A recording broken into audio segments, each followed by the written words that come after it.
안녕하세요, 트리블티브. 오늘은 IMF의 폭탄 발언에 일본 국민들이 이성을 잃은 이유라는 주제로 이야기해보겠습니다. 국제통화기금 IMF에서 일본 국민들이 용납하기 매우 어려운 제안을 해서 논란이 되고 있습니다. 재정이 파탄날 수 있기 때문에 국가의 부도 위험이 올라가며 결국 그것이 국민에 그대로 전가되는 것인데요. 바로 그것은 일본이 약 10년 내로 소비세를 15%로 올리지 않으면 국가 재정이 고갈된다는 것입니다. 무려 지금보다 5% 이상 인상을 해야 한다는 것으로 안 그래도 일본 내부에서는 반발이 매우 심한 상태죠.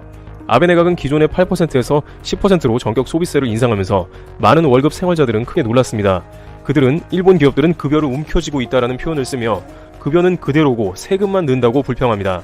일부 온라인 토론에서는 일본은 지독히 급여가 낮은데 한국과도 비교를 하면서 토요타와 같은 최상급 기업은 한국의 삼성보다도 급여가 낮으며 심지어 중국의 화웨이와 같은 기업보다도 돈을 안 준다는 불평도 제기했습니다. 게다가 각종 부담할 세금은 늘어만 간다고 하면서 특히 젊은이들은 우려를 더하고 있습니다. 최근 일본 후생성은 47만엔 이상 고소득 월급자의 연금을 감액하는 기존 방안을 51만엔으로 상향 조정하려고 진행 중에 있습니다. 이러한 것은 결국에는 젊은 사람들이 나중에 국민연금을 더 내야 한다는 것으로 귀결되는 것이죠. 짐 로저스는 일본의 젊은 세대가 과도한 국가 빚으로 고통받을 것이라며 정부의 관련 대책이 없다고 비판한 바 있습니다. 이와 같이 기존의 각종 세금이 올라가는 데다가 IMF까지 나서서 소비세를 15%로 올리라고 부채질을 하는 것입니다. IMF는 그런데 여기서 멈추지를 않고 일본 정부는 최종 2050년까지 소비세를 20%로 올려야 한다고 주장합니다.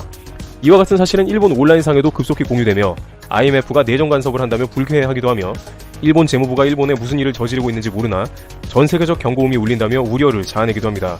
실제 국제 신용평가사 피치는 일본의 국가 신용도를 한국보다 2단계가 낮은 A를 매기기도 했습니다. 한국은 AA- 등급으로 전망이 안정적인 반면에 일본은 국가부채나 무역 분쟁 등 위험 요소가 많다고 평가했습니다. 이미 작년 말 기준으로 일본의 국가부채는 1경 2천조 원이 넘어가며 국가부채가 전세계 최고 수준을 기록하고 있는데 일본 정부는 아베노믹스와 더불어 늘어가는 빚을 전혀 제어하지 못하고 오히려 돈을 찍어내고 있는 것입니다. 따라서 일본 정부는 재원 확보가 절실하여 결국에는 소비세를 인상할 수밖에 없었고 이러한 배경 중에 IMF가 일본 정부에 적극 소비세 인상을 권유한 것도 하나의 이유였던 것입니다. 그런데 소비세가 10%로 올라간 지 채 2달도 안 된 이 시점에 IMF는 이제는 10년 안에 15%로 올려야 하며 추후 20%까지도 소비세를 올리라고 종용하는 것이죠. 그만큼 일본 국가 재정이 불안정하며 세계적인 금융 불안이 일본으로부터 나올 수 있어 경고하는 것입니다. 그러나 일본 내부적으로도 이미 수차례 소비세를 인상할 때마다 일본 내수가 부진해지고 경기 침체도 온 데다가 아베 내각이 선거를 참패한 경험도 있었기 때문에 이러한 IMF 제안은 등골을 서늘하게 하는 것입니다.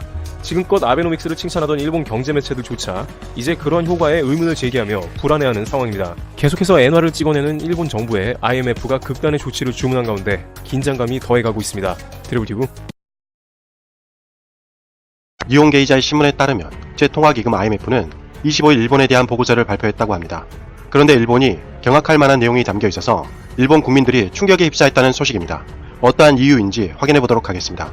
구독과 좋아요는 영상을 제작하는 데 큰 도움이 됩니다. 꼭 부탁드립니다. 국제통화기금 IMF는 회원국가 연 1회 그 나라의 경제 정세에 대해 협의를 하고 있습니다. 그래서 11월 25일 일본에 방문한 게오루기 에바 총리가 아소다로 재무장관에게 IMF 일본 보고서를 전달했습니다. 일본은 2019년 10월 달에 한국의 부가가치세와 비슷한 소비세를 8%에서 10%까지 올렸습니다. 그로 인해 일본 소비가 급격히 줄어들며 경제에 먹구름이 끼었는데요. 아직 일본 국민들은 안심하기 이를 것 같습니다. IMF 보고서는 일본이 의료 및 간호 등으로 늘어나는 사회보장비를 충당하기 위해서 일본이 부담해야 할 부채가 더욱 늘어날 것으로 전망했습니다. 현재 일본은 국가부채만 240%에 달하며 이는 세계 최고 수준입니다. 무려 원화로 1경 2천조에 달하는 빚이죠. 그에 반해 한국은 38% 정도로 매우 건전한 상태입니다. 그렇기에 IMF는 일본이 2030년까지 소비세를 현행 10%에서 15%까지 단계적으로 올려야 한다고 제안했다는 것이죠.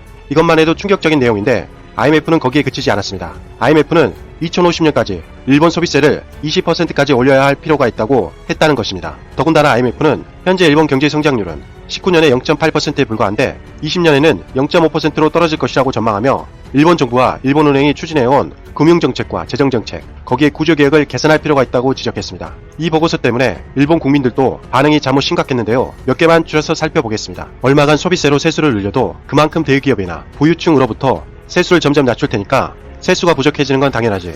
게다가 일본 국민 생활 수준도 점점 낮아지고 저출산뿐만 아니라 고령화도 진행되니까 점점 세수는 줄어들 수밖에 없어. 분명히 아베 총리와 자민당이 집권하고 있는 동안은 소비세를 100%, 200%로 올려도 모자랄 거야. 옛날에는 소비세도 없었고 간호보험료도 없었다. 지금 세대만 왜 계속 가난한 걸까? 유럽의 소비세가 더 높다고 하지만 소비세 의존율, 모든 세수액에 대한 소비세 징수액의 비율은 이제 일본은 유럽과 크게 다르지 않아. 징수한 세수는 어차피 거의 법인세 감세에 쓸 것이다. 정말 세수를 늘리고 싶다면 다른 세금부터 우선 걷어야 해. 일본은 세율이 낮다고 하지만 다른 나라는 노후 생활이 보장되어 있는 반면에 일본은 증세를 해도 앞날이 보장되지 않아 라고 한탄하는 일본인도 있었습니다. 이 밖에도 많은 댓글이 있었습니다. IMF 총재 보고 일본에 참견하지 말라는 의견뿐만 아니라 일본 재무생을 해체해야 된다는 과격한 반응도 있었습니다. 심지어 IMF 보고서는 믿을 수가 없다는 댓글도 있었습니다. 솔직히 부가가치세 10%만 해도 부담스러운데 만약 20%까지 올라간다면 정말 끔찍할 것 같습니다. 최근 짐 로저스 회장님이 일본이 도쿄올림픽 이후 쇠퇴할 것이라고 부정적인 언급을 했던 상황과 IMF 일본 보고서가 왠지 묘하게 겹치는 것 같습니다. IMF 국제통화기금은 국제금융 시스템을 감시하는 일과 외환보유고가 바닥난 위기의 국가들에게 달러를 빌려주는 구제금융 역할을 담당하고 있죠. 최근 IMF가 세계 경제 전망 데이터를 발표했는데요. 이 데이터에 따르면 2023년에 한국의 1인당 GDP가 일본을 추월하게 됩니다. IMF가 한국이 일본을 앞지른다고 평가한 것은 1980년 이후 처음 있는 일이죠. 1인당 GDP는 국민들의 생활 수준을 나타내죠. 1인당 GDP 앞에 구매력 평가 기준이라는 단어가 붙으면요, 그 나라의 물가와 환율까지 고려한 것을 뜻합니다. IMF에 따르면 올해 한국의 1인당 GDP는 37,542달러로 세계 32위이고요. 일본의 1인당 GDP는 39,795달러로 한국보다 약 270만원 정도가 높고 순위는 한 단계 높은 31위를 차지하였습니다. 앞으로 4년 동안 한국의 PPP 기준 1인당 GDP는 해마다 10.2%씩 성장하는 반면 일본의 성장률은 3.2%에 그칠 것이라는 것이 IMF의 예상 시나리오입니다. 이렇게 되면 2023년에는 한국이 세계 30위로 1인당 GDP가 41,362달러, 일본은 41,253달러가 되어서 한국이 일본을 앞지르게 됩니다. 자, 여기서 이런 의문을 제기하시는 분들이 계실 것 같네요. IMF가 한국에게 일부러 유리하게 평가한 것 같은데, 네, 절대 아닙니다. 그럴 수가 없죠. IMF의 지분, 즉 누가 IMF를 컨트롤하고 있는지 보시면요, 미국이 17.46%로 1위, 일본이 6.48%로 2위, 중국이 6.41%, 독일 5.6%, 프랑스 4.24%, 영국 4.24%, 한국은 1.81%로 16위입니다. 그럴 일도 없겠지만 IMF가 굳이 누구 편을 들어준다고 한다면 일본의 손을 들어줄 가능성이 훨씬 높겠죠.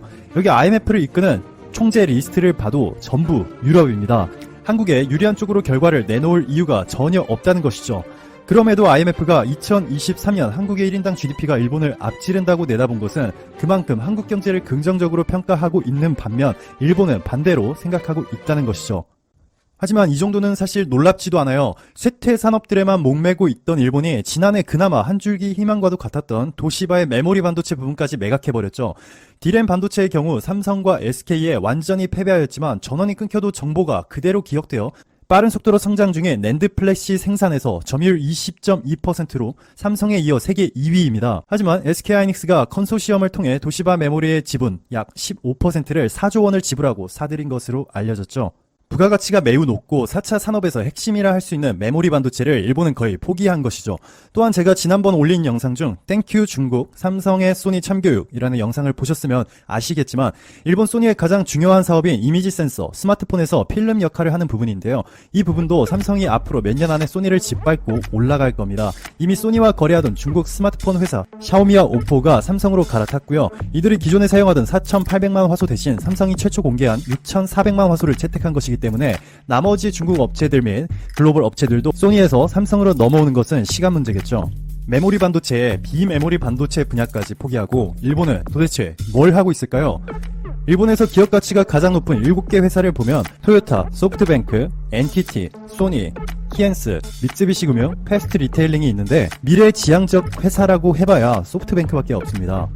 반면에 한국의 상위 7개 회사를 보면요, 삼성전자, SK하이닉스, 현대차, 셀트리온, LG화학, 현대모비스, 삼성바이오로직스까지 글로벌 반도체 시장을 장악하고 있는 삼성전자와 SK하이닉스가 있고, 가격이 저렴하고 기존 의약품과 동일한 효과를 내는 바이오시밀러로 글로벌 시장을 휩쓸고 있는 셀트리온에 바이오 의약품 대행 생산 CMO 세계 1위인 삼성바이오로직스까지 포함되어 있습니다. 국제통화기금이 최근 소비세 인상을 단행한 일본 정부가 노령층에 대한 사회보장 비용을 충당하기 위해서는 소비세율을 더 올려야 한다고 권고했다. 2050년까지 점진적으로 20% 수준까지 끌어올려야 한다는 것이다.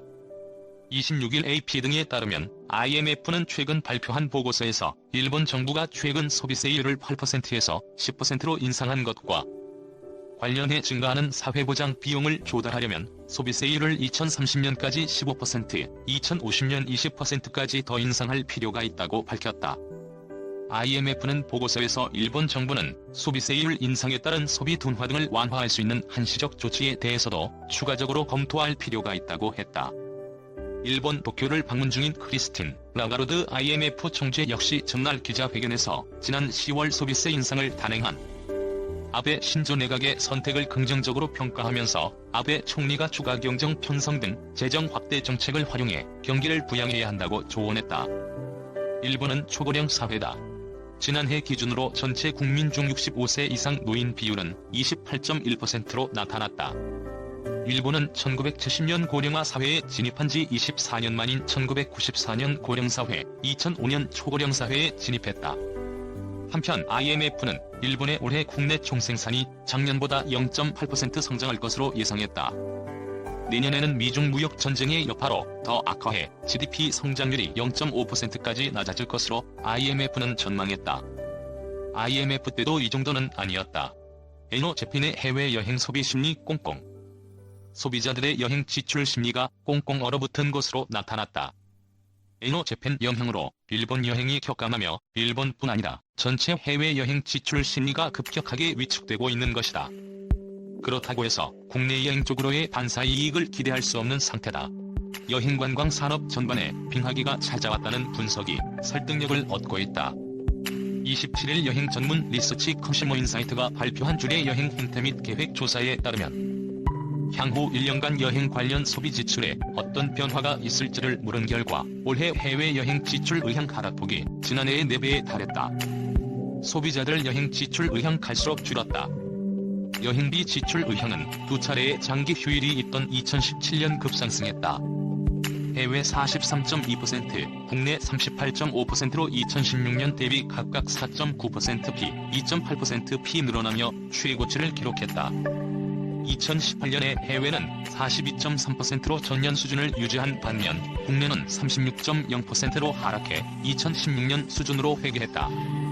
아직 2019년이 마무리되지 않은 상황이지만 지난 1에서 10월 조사 결과를 보면 올해 해외 여행비 지출 의향은 39.2%로 전년 대비 3.2%p 감소했다. 하락폭은 지난해의 4배 수준이다. 국내 여행비 지출 의향도 34.5%로 1.5%p 감소해 지난해에 이어 2년 연속 감소세다. 에노 재팬의 얼어붙은 여행 심리 회복 안 돼. 2019년 결과를 월별로 살펴보면 에노 재팬 이후 여행 심리에 확연한 변화가 있음을 알 수 있다. 지난 1에서 6월 해외 여행 지출 의향은 40% 내외에서 큰 변화가 없었다. 그러나 에노 재팬 운동이 시작된 7월 일본에 대한 여행 심리가 급속도로 냉각되며 해외 여행 지출 의향이 전월 대비 3.2%p 하락한 37.5%를 기록했다. 이는 2016년 5월 이후 37개월 만의 최저치이다. 3개월이 지난 10월까지 별다른 반전 조짐도 없다. 반면 국내 여행 지출 의향은 올해 10월까지 큰 하락 없이 보합세를 유지했다. 에노 재팬 운동이 여행 시장 전반에 끼친 영향은 예상보다 컸다. 여행 수요가 동남아 등 일본 외 지역으로 상당수 대체되기는 했지만 전체적으로 3%p 이상 하락한 상태가 지속되고 있다. 국내 여행사 한 관계자는 예상보다 일본 여행 감소세가 너무 크다며 또 일본 여행 불매 운동이 장기화하며 다른 지역에까지 영향을 끼친 것으로 보인다.